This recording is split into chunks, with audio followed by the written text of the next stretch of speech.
Greetings, Ingress agents, and welcome to the first installment of Not Niantic Labs Ingress News. I'm Agent Viticon, and today is April 25th, 2020. Today there were supposed to be some exciting things happening in the Ingress world. Abra Community Day, the Night Bus getting released, maybe something with Catan World Explorers, or the Hexathlon. Yeah, that's the Perpetua badge. They never revealed the Lexicon badge, so we're going with that. Anyway, today we're going to talk about the Hexathlon, we're going to talk about the mission days that should be happening tomorrow, we're going to talk about the May 1st Saturday coming up, the Tessellation badges, and some changes to Sojourner, as well as a few other things. Because even though COVID-19 has us all staying at home, there's still a lot going on in the Ingress world. We've talked about hexathlons before. There's a whole other video on the channel. Go ahead, do the whole like, subscribe, follow the channel thing, and you'll find the video explaining it. But basically, a hexathlon is an event that brings a whole lot of agents together in a specific place to compete on 6 individual stat categories and claim that sweet, sweet elite badge. It's kind of like a cross between a First Saturday and an Anomaly. There were 15 cities in the world that were scheduled to have a hexathlon this weekend.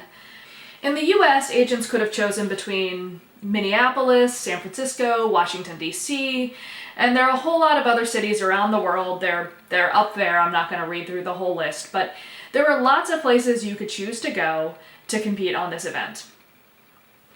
Just before COVID-19 put a halt to nearly all travel, I had the privilege of going down to Miami and competing in the Perpetua Hexathlon down there. It was great. 90 minutes of battling over individual stats, running around, seeing a whole new neighborhood I didn't even know existed called Wynwood that was nothing but street art and murals all over the place, and also got to socialize and meet a whole bunch of agents. Some I already knew, and some I had only ever met online, some brand new agents I had never met at all. All in all, it was a great time. I didn't get to stick around for the mission day the day after, but I have no regrets about going down and getting to visit and compete. I was really looking forward to repeating some of that here in Washington, D.C. Sadly, the world had other plans. And then there was supposed to be mission day. Nah, I'm angry enough at COVID-19. Can we put up the good mission day back? Okay, cool. While the hexathlon scratches my competitive itch, mission days are really about exploring. It gives local agents a chance to show parts of their city that you might not get to see as a regular tourist. Some of those really cool neighborhoods. I was able to go to the top of Mont-Royal in Montreal and get to see the city from a whole new perspective. In San Antonio, I got to see a warehouse that had been transformed into dining and shopping and arts. In San Diego, I was able to see all of Balboa Park and all of its varied attractions. Whenever it's safe to travel to Washington, D.C. again and the postponed events can be rescheduled, I'm really looking forward to giving other agents an opportunity to see Washington, D.C. the way a local will. You'll get to see some of the unique flavor of the city away from the National Mall and the monuments, although those are great. There's a lot more to offer in our city. But enough about those Ingress plans that were put on hold. There's still a lot of cool stuff going on. As you probably know by now, the Sojourner badge had some changes to it. You no longer have to actually hack a portal, recharging counts for Sojourner too. Although I've heard a lot of agents having trouble with that and having the badge not tick up, I strongly encourage you to go ahead and hack at least twice per day. More interestingly, earlier this week Niantic announced that there's going to be a badge for the Tessellation. Well, actually, 2 badges for the Tessellation. For those of you who haven't been following along since it started last October, well, hop on over to notnianticlabs.com and there's just way too much to go over there. But basically, agents from both factions are racing to uncover what they call tesserae, these are hexagonal-shaped media, and predict where those tesserae belong in order to earn points for their faction and defeat the enemy nemesis. So if agents can successfully redeem a passcode and post a screenshot on the forum, they're eligible for this new Knight of the Tessellation badge. The Knight of the Tessellation badge will vary based on your faction. If your faction wins the Tessellation, you will get the gold version of this badge.